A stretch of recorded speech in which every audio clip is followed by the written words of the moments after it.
जब भारत मना रहा था आजादी, तब कहां थे हिंदुस्तान के बापू यानी कि महात्मा गांधी। बचपन से हम सब यही सुनते आए हैं कि देश की आजादी में सबसे बड़ा हाथ अगर किसी स्वतंत्रता सेनानी का था तो वो थे महात्मा गांधी।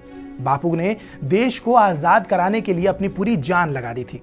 लेकिन एक सवाल जो हमारे जहन में बचपन से आ रहा है कि जिस वक्त देश आजाद हुआ और लाल किले की प्राचीर से देश के प्रथम प्रधानमंत्री ने यह घोषणा की, उस वक्त राष्ट्रपिता यानी कि महात्मा गांधी कहां थे। नमस्कार, आप देख रहे हैं टीवी 9 भारतवर्ष का डिजिटल प्लेटफॉर्म और आपके साथ मैं हूं आयुष मिश्रा। 15 अगस्त को लाल किले की प्राचीर से जवाहरलाल नेहरू की वो स्पीच तो आपको याद ही होगी, जब देश को कई सालों की हुकूमत के बाद आजादी मिली थी। लेकिन उस पूरी वीडियो में हमें कहीं भी महात्मा गांधी नजर नहीं आते हैं। ऐसे में सवाल यह आता है कि आखिर उस वक्त गांधी जी क्या कर रहे थे। दरअसल जब देश अंग्रेजी हुकूमत की बेड़ियों से स्वतंत्र हुआ और हिंद की सरजमी जश्न में डूबी हुई थी, तब महात्मा गांधी दिल्ली से हजारों किलोमीटर दूर उपवास पर बैठे थे। जी हां, अब आप सोचेंगे कि देश को अंग्रेजों के बंधन से मुक्त कराने के लिए जिसने इतना लंबा संघर्ष किया, आखिर वो आजादी का जश्न मनाने की बजाय अनशन पर क्यों बैठा था। इसके पीछे की वजह है साल 1947 में बंगाल में हिंदू मुस्लिम के बीच सांप्रदायिक हिंसा। विभाजन के बाद से ही बंगाल में मजहब के नाम पर जंग छिड़ी हुई थी। गांधी जी 15 अगस्त 1947 को बंगाल के नोआखली में थे और वहां हिंदू मुसलमानों के बीच सांप्रदायिक हिंसा को रोकने के लिए वो अनशन पर बैठे थे। महात्मा गांधी ने देश को आजाद कराने के लिए जिस लड़ाई का नेतृत्व किया था, उसका अंत 15 अगस्त 1947 को हुआ था। देश आजाद हुआ।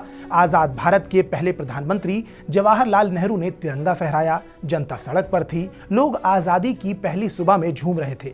चारों तरफ खुशी का माहौल था। लेकिन महात्मा गांधी इन सब से दूर बंगाल में आजादी के साथ हुए देश के बंटवारे के दौरान हो रहे उस हिंदू मुस्लिम दंगे के बीच में काफी पीड़ा में थे। इस दौरान नेहरू और पटेल ने गांधी को दिल्ली आने के लिए लेटर के जरिए सूचना भी भेजी और बताया कि 15 अगस्त को देश का पहला स्वाधीनता दिवस मनाया जाएगा। पर गांधी फिर भी नहीं आए। लेटर के जवाब में गांधी ने लिखा, जब बंगाल जल रहा है, हिंदू मुसलमान एक दूसरे की जान ले रहे हैं, ऐसे में वो खुशी और उल्लास के साथ दिल्ली आखिर कैसे आ सकते हैं। स्वतंत्रता दिवस की आप सभी को ढेर सारी शुभकामनाएं। कैसी लगी आपको हमारी ये वीडियो, हमें कमेंट सेक्शन में जरूर बताएं। बाकी देश और दुनिया की तमाम बड़ी खबरों के लिए बने रहिए हमारे साथ और देखते रहिए टीवी 9 भारतवर्ष का डिजिटल प्लेटफॉर्म। नमस्कार।